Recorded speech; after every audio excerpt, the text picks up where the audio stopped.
ትንቢተ ኢሳይያስ ምዕራፍ 4 በዚያን ቀን 7 ሴቶች የገዛ እንጀራችን እንበላለን፣ የገዛ ልብሳችንም እንለብሳለን፣ ስም ብቻ በእኛ ላይ ይጠራ፣ መሰደባችንም ማረቅ ብለው አንዱን ወንድ ይዙታል።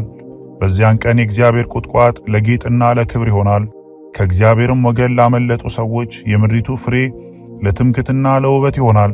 ጌታም የጽዮንን ቆነጃጅት እድፍ ባጠበ ጊዜ የኢየሩሳሌምንም ደም በፍርድ መንፈስ በሚያቃጥል መንፈስ ከመካከሏ ባነጻ ጊዜ በጽዮን የቀረ በኢየሩሳሌም የተረፈ በኢየሩሳሌም ለሕይወት የተጻፈ ሁሉ ቅዱስ ይባላል። እግዚአብሔርም በጽዮን ተራራ ላይ ባለ ማደሪያ ሁሉ በጉባኤያቸውም ላይ በቀን ዳመናና ጢስን በሌሊትም የሚቃጠለውን የእሳት ብርሃን ይፈጥራል። በክብርም ሁሉ ላይ መጋረጃ ይሆናል።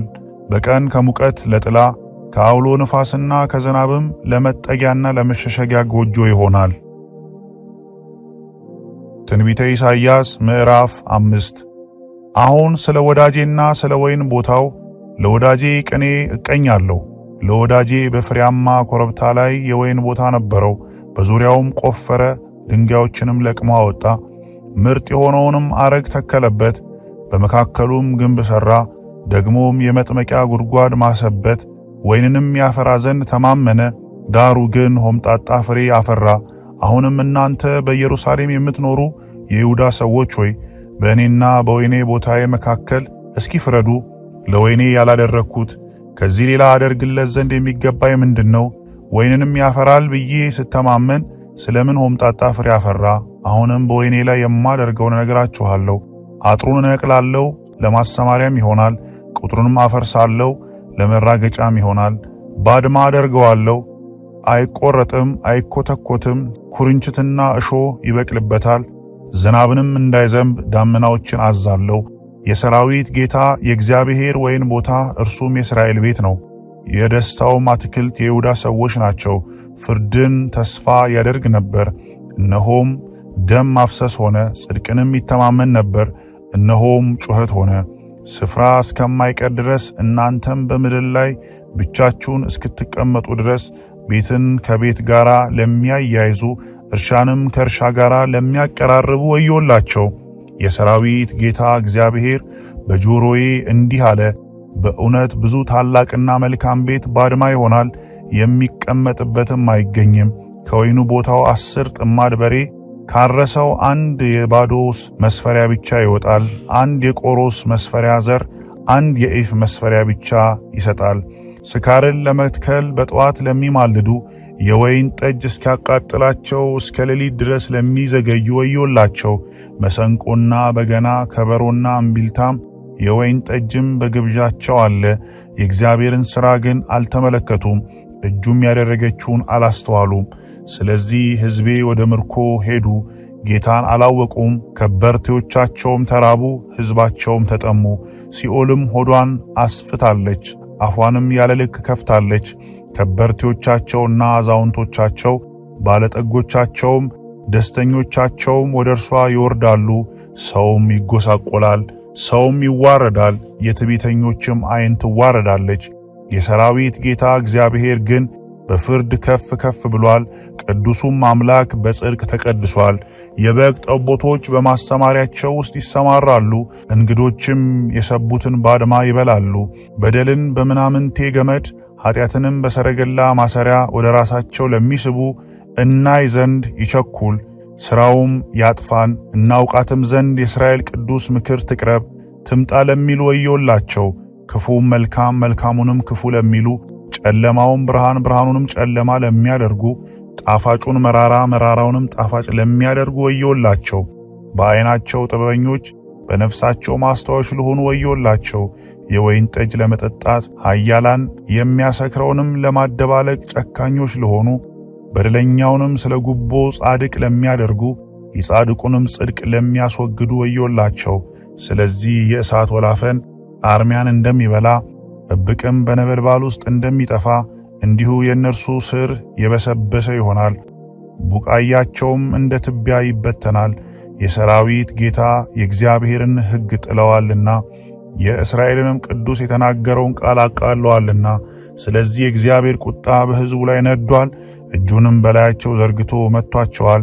ተራሮችም ተንቀጠቀጡ። ሬሳቸውም በአደባባይ መካከል እንደ ጉድፍ ሆኗል። በዚያም ሁሉ እንኳን ቁጣው አልተመለሰችም፣ ነገር ግን እጁ ገና ተዘርግታ ትኖራለች። ለአሕዛብም በሩቅ ምልክትን ያቆማል፣ ከምድርም ዳርቻ በፉጨት ይጠራቸዋል። እነሆም እየተጣደፉ ፈጥነው ይመጣሉ። ደካማና ስንኩል የለባቸውም፣ የሚያንቀላፋና የሚተኛም የለም። የወገባቸውም መቀነት አይፈታም፣ የጫማቸውም ማዘቢያ አይበጠስም። ፍላጾቻቸው ተስለዋል፣ ቀስቶቻቸውም ሁሉ ተለጥጠዋል። የፈረሶቻቸውም ኮቴ እንደ ቡላድ፣ የሰረገላዎቻቸውም መንኮራኩር እንደ አውሎ ነፋስ ይቆጠራል። ጩኸታቸውም እንደ አንበሳ ነው፣ እንደ አንበሳ ደቦሎችም ያገሳሉ። ንጥቂያንም ይዘው ያገሳሉ፣ ይወስዱትማል፣ የሚያድን የለም። በዚያን ቀን እንደ ባህር መትመም ይተሙባቸዋል። ወደ ምድርም ቢመለከቱ እነሆ ጨለማና መከራ አለ፣ ብርሃንንም በደመናዎች ውስጥ ጨልሟል። ትንቢተ ኢሳይያስ ምዕራፍ 6 ንጉሡ ዖዝያን በሞተበት ዓመት እግዚአብሔርን በረጅምና ከፍ ባለ ዙፋን ላይ ተቀምጦ አየሁት። የልብሱም ዘርፍ መቅደሱን ሞልቶ ነበር። ሱራፌልም ከእርሱ በላይ ቆመው ነበር። ለእያንዳንዱም 6 ክንፍ ነበረው። በሁለት ክንፍ ፊቱን ይሸፍን ነበር፣ በሁለትም ክንፍ እግሩን ይሸፍን ነበር። በሁለቱም ክንፍ ይበር ነበር። አንዱም ለአንዱ ቅዱስ ቅዱስ ቅዱስ የሰራዊት ጌታ እግዚአብሔር፣ ምድር ሁሉ ከክብሩ ተሞልታለች እያለ ይጮህ ነበር። የመድረኩም መሠረት ከጯሂው ድምፅ የተነሳ ተናወጠ፣ ቤቱንም ጢስ ሞላበት። እኔም ከንፈሮቼ የረከሱብኝ ሰው በመሆኔ ከንፈሮቻቸውን በረከሱባቸው ሕዝብ መካከል በመቀመጤ ዓይኖቼ የሰራዊትን ጌታ ንጉሡን እግዚአብሔርን ስላዩ ጠፍቻለሁና ወዮልኝ አልኩ። ከሱራፌልም አንዱ እየበረረ ወደ እኔ መጣ። በእጁም ከመሠዊያው በቁጠት የወሰደው ፍም ነበረ። አፌንም ዳሰሰበትና እነሆ ይህ ከንፈሮችን ነክቷል፣ በደልህም ካንተ ተወገደ፣ ኃጢአትህም ተሰረየ አለኝ።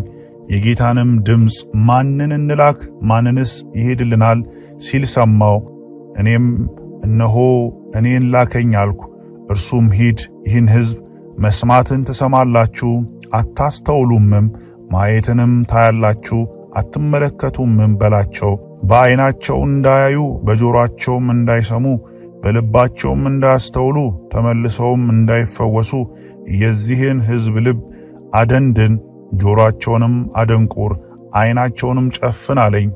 እኔም ጌታ ሆይ እስከ መቼ ድረስ ነው አልሁ። እርሱም መልሶ እንዲህ አለ፣ ከተሞች የሚኖሩባቸውን አጥተው እስኪፈርሱ ድረስ፣ ቤቶችም ሰው አልባ እስኪሆኑ፣ ምድርም ፈጽሞ ባድማ ሆና እስክትቀር ድረስ፣ እግዚአብሔርም ሰዎችን እስኪያርቅ፣ በምድርም መካከል ውድማው መሬት እስኪበዛ ድረስ ነው። በእርሷም ዘንድ 10ኛ እጅ ቀርቶ እንደሆነ እርሱ ደግሞ ይቃጠላል። በተቆረጡ ጊዜ ጉቶቻቸው እንደ ቀሩ እንደ ግራርና እንደ ኮምበል ዛፍ ሆኖ ጉቶ የተቀደሰ ዘር ይሆናል።